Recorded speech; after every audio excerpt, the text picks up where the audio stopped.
Hello, good morning, good evening, good afternoon, good day. I have tried talking about this, but I didn't think I was ready, and I don't know if I'm ready now. I don't know what the feeling of ready is, but I know that I have better words for what I'm trying to say. So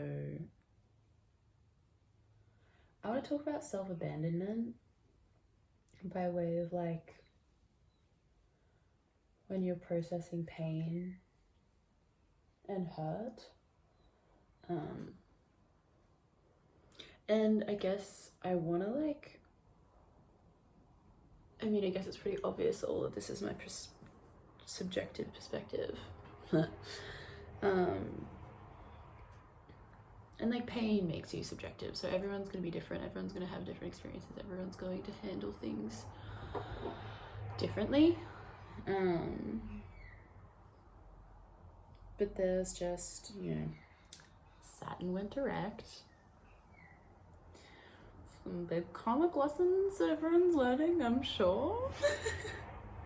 I'm sure we're all seeing things that have needed to be like pulled up by the bootstraps in our life, because Saturn's lessons often call for us to mature. Even if we're adults, we're going to be maturing for our entire life. Like Saturn calls for us in a particular area of our life to not suck it up, but like it's the attitude of like, well, this is what you have to deal with. You can't run away from it anymore. You have to deal with it. And you have to deal with it because you can. And you have to admit to yourself that you can deal with this, and that you're capable of this growth, and that you're capable of this maturity, and that you are meant to grow past the point that you're already at. Like, wake up. Like, it's a very authoritative, but ultimately, like, if you can see the love in it, like, if you can see how this is definitely like, it's the long-term payoff over the short-term gratification. It's like spending more money on the foundation of your house so it lasts for longer. It's like doing the things that may be difficult and hard for you in the moment to face, but it is ultimately like one of the deepest ways that you can honor and respect yourself and your sovereignty in your life. But it's hard. I don't fucking lie. It's hard because it also usually attacks like pinpoints in a very vulnerable part of you. And not that vulnerability is always inherently weakness, and not that it's trying to get you any less vulnerable. Actually, no, it is trying to make you it's trying to make you more vulnerable while teaching you how to retain your softness and teaching you how to retain the parts of you that need you in order to flourish and thrive. Especially with like, I don't know, it's Saturn in Pisces, so is it actually? I could be lying. I don't think I am though. I think it's Saturn in Pisces because it's in my 7th house. How I show up with others and in relationship, and boy, if that's not my greatest teacher. It's a lot of people's greatest teachers, because like human beings, social creatures, la la la, yeah yeah yeah. But yeah, with that spiel out of the way, yeah, I guess I just say that because I am talking about something that's like quite emotional and quite vulnerable, and I know that if I had tried to tell this to myself like a year ago, I don't think I would have reacted very well. And so I do just ask, if you're in like a particularly like emotional place, soft space, a place where you can't really receive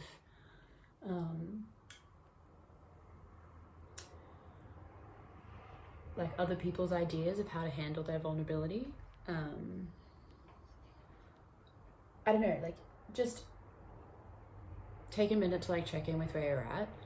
And if through the progression of this video you start to feel like defensiveness or like start to feel shut off, just know that it's okay to like exit off and feel however you need to feel. Again, I think I say this in a lot of my videos. If you feel I'm wrong, I am wrong for you right now, and that's okay. Like, I don't need to be right. that's not what this is. So just be discerning and check in with yourself and know that there's no shame for it, there's no nothing for it. Everyone's just at different places. There's no high, there's no low, there's no better, there's no worse. There's only different. Everything just is. So yeah, I want to talk about like self-abandonment and like the weaponization of pain that I have done, am endeavoring not to do.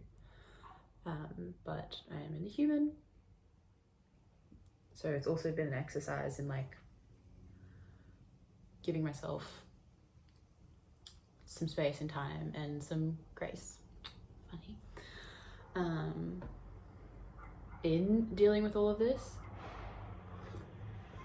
because as much as I do want to just like hard hit it and be like, this is something that you're doing that's affecting others and yourself badly, you need to stop.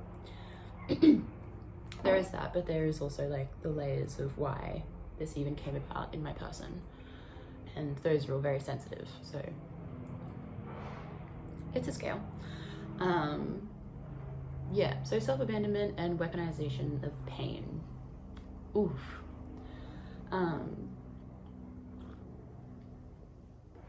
I'm sorry to all the cancers out there, but this is a very Cancerian thing to do. And it's part of like the reason why it's like such a big thing for me is because it's my 12th house, it's my shadow. So it's my invisible Goliath.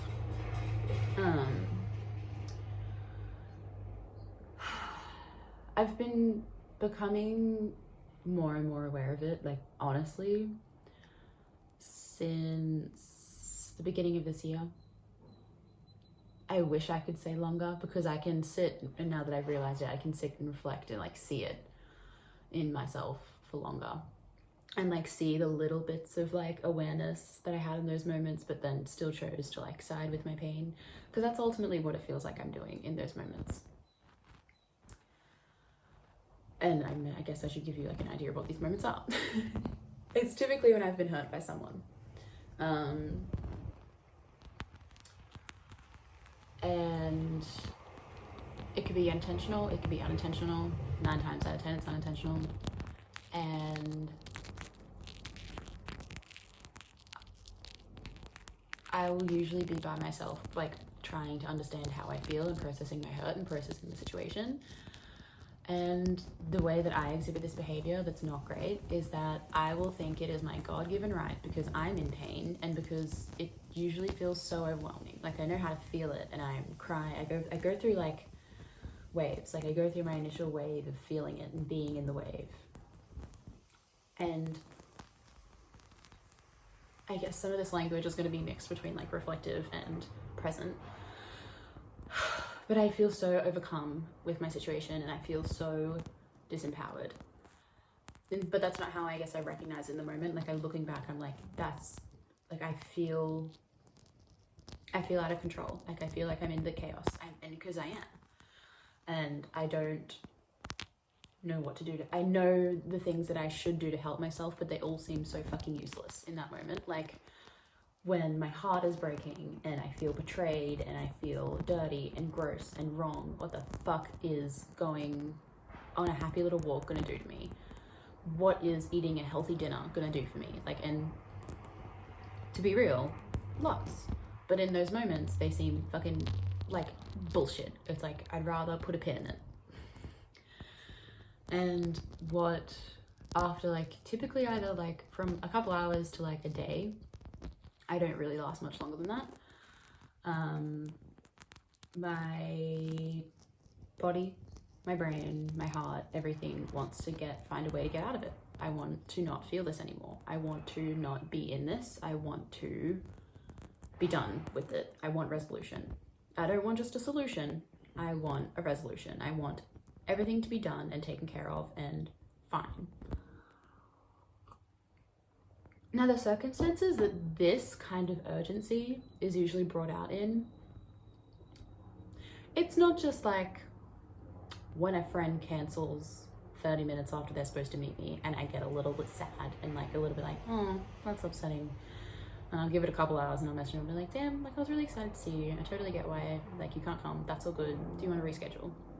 Like it's a way that I express my feelings, like to let them know like, hey, like I totally get what you went. I totally understand. Whatever you said is so valid. But I did really want to see you. So I'm a little bit upset and I would still like to see you. Let's reschedule. That's an appropriate way to have that conversation of like being in pain and wanting to let the person know. That's appropriate. Some might even say like you don't even need to include the like I'm so sad, and I don't always, but I just want to have contextual comparison. The situations that I'm talking about are usually when I'm like triggered into a deep like childhood wound or trauma wound, and this is when like the extremes of like appropriateness come in.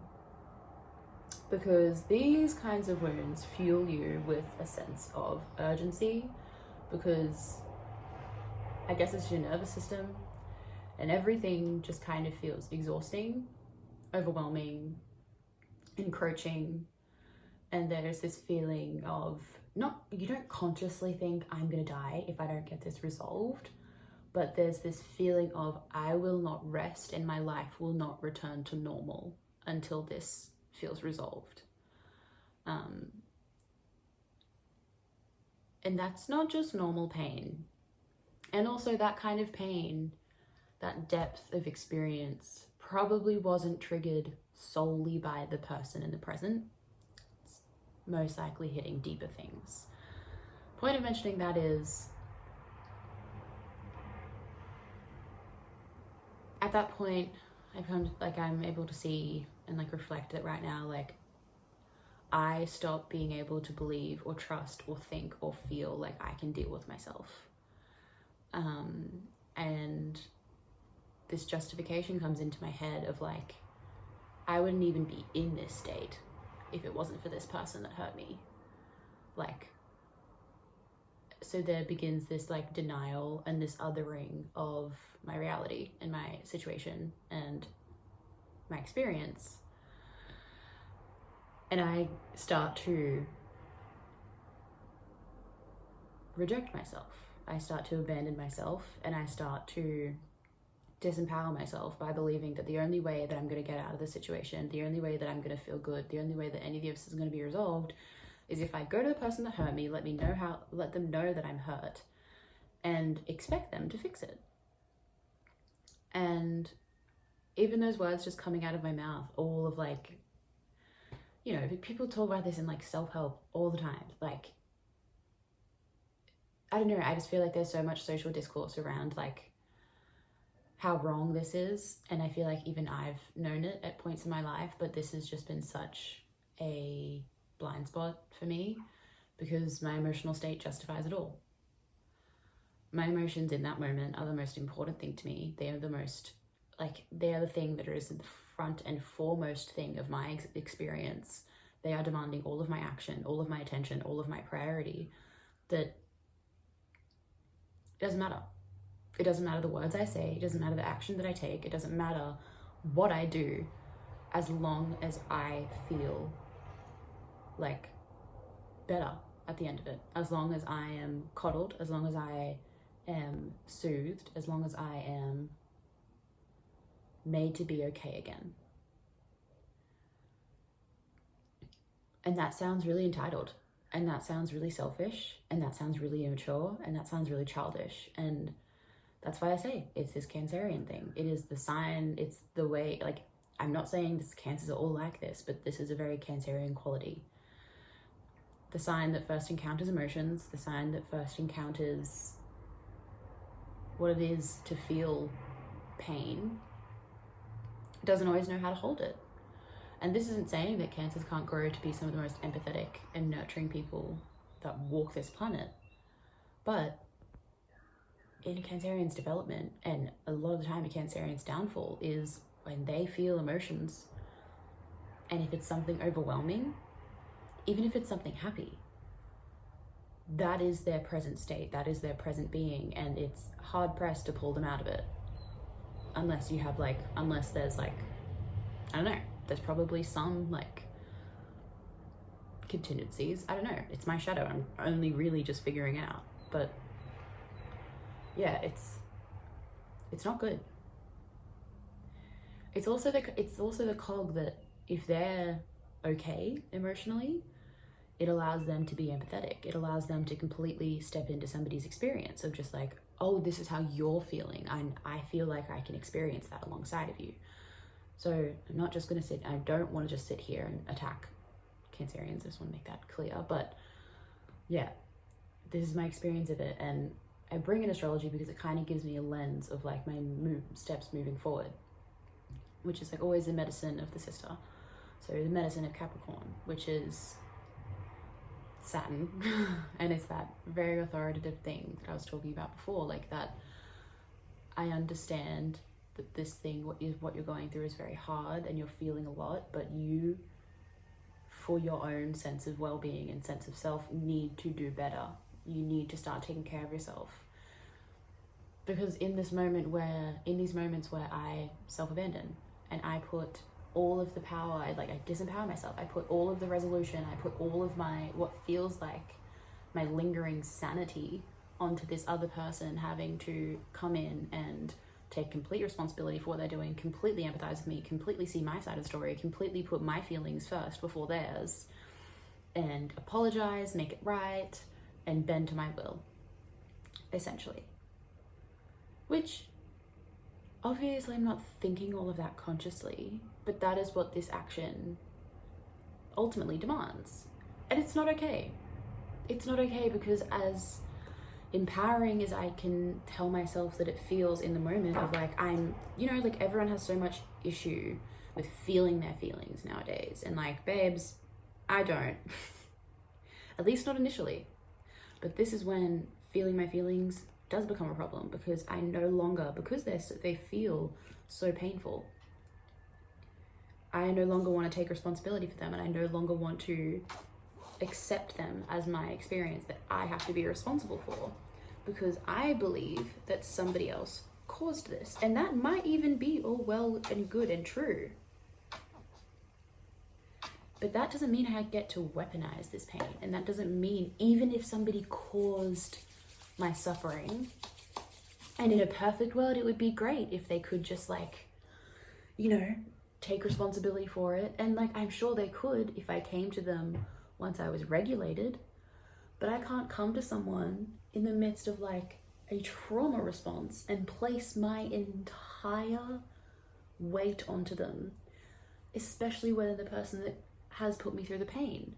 Maybe I can go to somebody who I love and I trust, and I guess this brings in a little bit of I know I've talked before about being responsible with your vulnerability.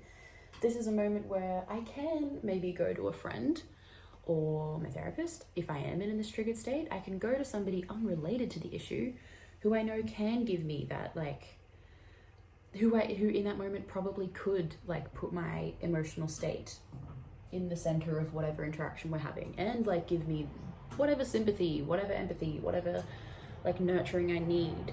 But I stop thinking like that. I stop being responsible. I stop taking accountability for my experience. I self-abandon. And I choose what seems like the most logical and sensical thing for me to do, because justice tells us that if somebody hurts us, they have to right their wrongs, and the wrong that in my brain I'm currently believing right now is that I am in pain, and how wrong is that, and I don't deserve this, and if you hadn't done this to me, then I wouldn't be here, so you need to make it right.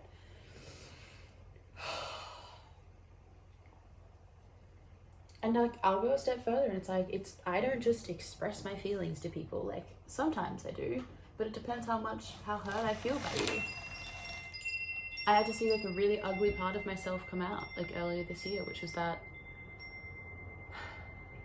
and I'm sure it's come out before, I just don't think I've been ready to go down that path to see those sides of me in more than one circumstance yet, because it brings up a lot of shame. It brings up so much regret. It brings up a lot of conflicting feelings of oh my God, I spoke to somebody like that. I justified it as expressing my feelings. And I stood by myself after it because I believed that it was okay, because I was in pain, and I didn't call this person names. I didn't directly attack this person's character. I think I spoke about this in like maybe another video, but like I just expressed exactly how I was feeling so the person would know exactly how much pain they put me through. And that was it. I didn't think about how that would make somebody feel. I didn't think about how appropriate it was to do that. I didn't think about the repercussions. I didn't think about... I guess I took all that action in the justification of like, I'm doing this so I feel, so this person can like understand the reality, and so this person can know what they've done wrong, and so there's more transparency, and there's more this and this and this, and I can justify it in a million billion different ways. But at the end of the line, it's not okay. Emotions can't justify lashing out. Emotions should not justify abandoning yourself and like covering it up as like self-expression, because it's not. And this, I guess, is like maybe the part where I'm like, maybe you're not ready to hear this. Like, you're not ready to hear this. Like, I certainly wouldn't have been ready to hear it a year ago. But I can feel myself like hardening towards myself, in the sense that it's just like, it's just not fucking okay. And I'm really ashamed, and I'm really disgusted at this part of myself. And I'm really struggling with that at the moment, because it's kind of just like sitting here and I'm not wanting to deal with it. I'm struggling to soften to myself again. I'm struggling to sit in the understanding. Like, I can tell myself like, oh, this comes about because no, emotional neglect. No, like blah, blah, blah, blah. Like, whatever, cool. There's a reason why it's here, but it's not okay. Your pain does not justify putting other people in your pain. People are not obligated to meet you in your trauma, even if it feels like you deserve them to. People do not need to bend to your emotional world. It is not fair. It is not their place to do that. It's actually, in fact, your responsibility to meet yourself there and to hold your pain, even though it feels unfair, and even though it doesn't feel right, even though it doesn't feel good.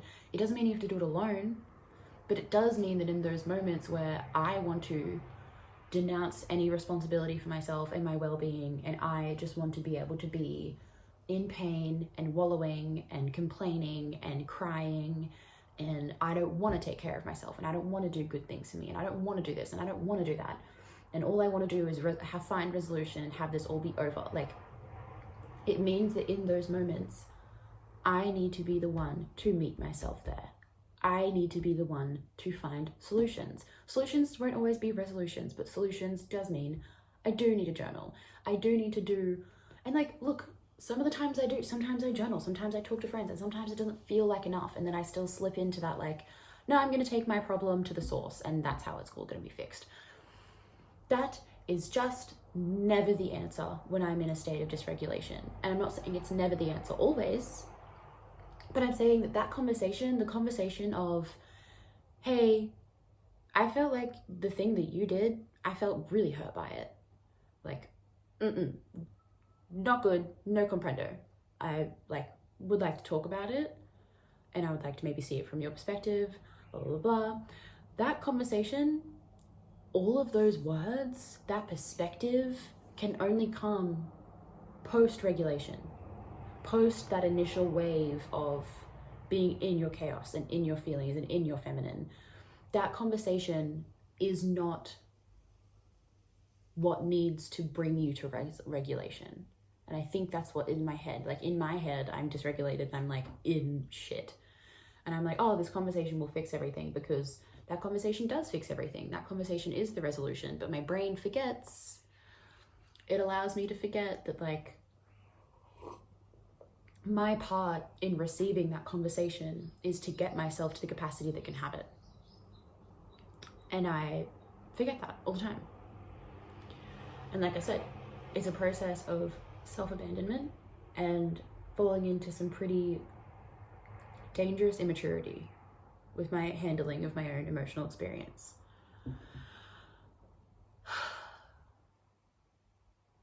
And it's not okay. And it's really scary. And I have a lot of conflicted feelings about it. Because I can still hear the part of myself that's just like so victimized by things. And that just feels like everything is so unfair. And so like, why should I have to shoulder the burden of my feelings when this all came about and this was all done to me? Yeah, it sounds unfair. It sounds like complete fucking bullshit. But what else is going to happen? You know, like that's, I guess, like the resolution, like rather than just being like, well, that's life. Because I know that's like, it's a very Saturn resolution just to be like, well, that's life. Shit just happens. I'm trying to ask myself, like, what is the alternative? The alternative is staying in these cycles of getting so deeply triggered, not being able to think, not being able to handle yourself, not being able to control yourself, not control yourself, but not being able to hold yourself, not being able to, like, continuously entering into a cycle where my deepest fear becomes true. Like, I become too much, not just for the people around me, but I become too much for myself. Like, that's the alternative. The alternative is sinking back into all of these beliefs and these ways of taking care of myself, or not taking care of myself, abandoning myself, that show me that, sure, I can feel my feelings, but only to a certain point. I can only deal with the feelings that are appropriate. And then I get to these ones, which are overwhelming and like soul crushing and conflicting and confusing and headachy and eye achy and body achy and dysregulating and just awful. And that's where my self-compassion stops. That's where my capacity to hold myself stops. In the moment where I need myself the most, that's when I will leave myself. That's the cycle that I'm choosing. And it's been something that I've really needed to recognize to get through this. Because as much as I want to sympathize with the part of myself that feels so wounded, like, unless you actually think about the choice that you're making consciously, like in a more like obvious way, it becomes like, wait, like how am I trying to say this? Like, when I put it that way, when I actually make it obvious what my unconscious safe, because it feels comfortable, it feels safe, it feels known, it feels like the thing that I've always been doing. And that's a very positive spin on what's occurring. And it's a very like, I'm just attributing these nice feelings to what's going on. But if I actually take a minute to see the reality behind what these feelings are supporting, the self-abandonment, the victimization, the irresponsibility, the lack of connection to myself, and it's just predominantly just this self-abandonment, like the emotional immaturity, the lack of self-awareness, like the justification that pain and feelings can bring to do maybe not horrible behavior, but just shit that I'm not proud of and shit that brings me shame if I reflect onto it. If I face that reality, that choice becomes harder and harder for me to have and to even see as an option. And so I'm just having to like really put myself in the reality of the situation and understand that like the other option is better. The other option of trying to actually maybe write a list of like what I actually should do in those moments. And also know that the only alternative isn't just dealing with my feelings alone. Like I can take them to friends. I'll have to like understand which friends I can take them to, but I can take them to friends. I can journal. And even when I feel like journaling isn't doing anything, I can still keep journaling. I can dance. I can eat, I can shower, I can go for a walk, even if it feels like it's not fucking helping at all, at least I'm outside. And these are all things that, you know, they're not new. They're not new to me. They work in my everyday life. They work when I'm just in like a little baby slump. But then these waves of triggered chaos feel so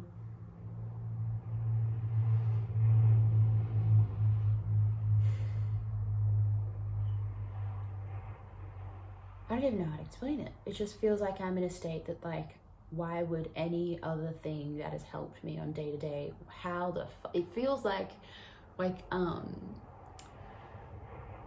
it feels like almost comical. It's like being in the middle of the Pacific Ocean when there's like a storm and there's like humongous waves, and then like somebody throws you this like teensy weensy, not even one of those circular floaties, like one of those just like little like flimsy white ones, and just like, here, they'll help you. That's how it feels like when I tell myself to like go for a walk if I'm in one of these states, like, or like just to keep journaling, or to like talk to a friend, like telling myself to do all these things that would regulate me on a normal day-to-day basis. That's how it feels. It feels like, what the fuck is that going to do for me? I may as well just still be here without it.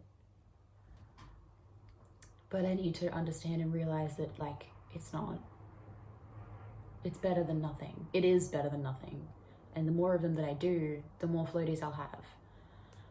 Maybe a singular shitty boy floaty, not boy as in man, but like, you know, maybe one of them doesn't make a difference, but if I do enough of them, I can make a raft, I can get through the storm, and everything will be okay.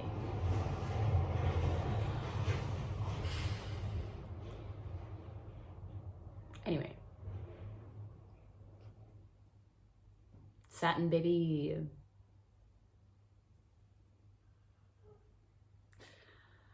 I'm proud of myself for like understanding this. I think I really need to like maybe sink into some of the shame some more. I don't know how helpful, like recognition of shame taking place is helpful, because it's like, ooh, this is something that my soul is calling out to change. But I don't know how helpful it is like putting myself in shame. I don't know, I'm gonna figure that out. Anyway, I'm gonna go for a walk. Now that I've just shat on going for a walk for half an hour, not really, but it is the first day that it's been sunny in like a week. So I am happy. And yeah.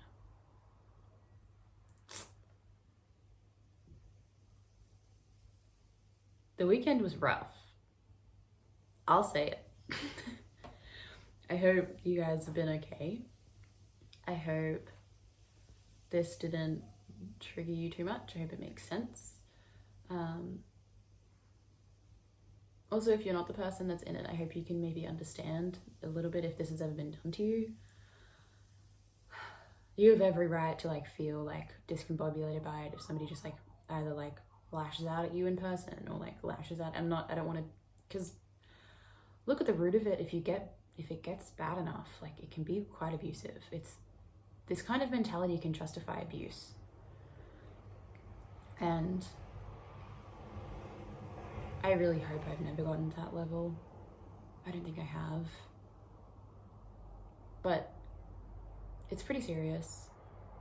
And yeah, it's a whole cycle of like, yeah, self-abandonment, victimization, like weaponization of pain. It's a slippery slope. It's a fucking slippery slope. And I don't want to keep sliding down it.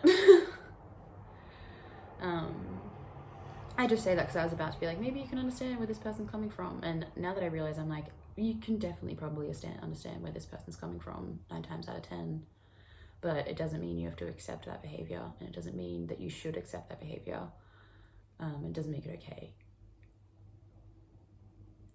So yeah, just in case you've ever been on the receiving end of it. If you've been on the doing end of it, it's hard to admit to yourself. It's hard. But it's better if you do. It's better for you, it's better for the people around you. ultimately become a safer person for yourself and for the people around you. And that's only a good thing. It's really only a good thing. Yeah. So, my bunny just came inside, which is a great thing, so I'm about to go for a walk. Okay, bye. Happy Scorpio season. Hope Saturn brings you wisdom. And I hope you can trust yourself to handle it and trust yourself to like grow and like know that you're supposed to, know that you can take on the lesson of authority that's coming to you right now. Like you are capable of that, and the universe wants you to receive it for your own good and for the good of others around you. So yeah.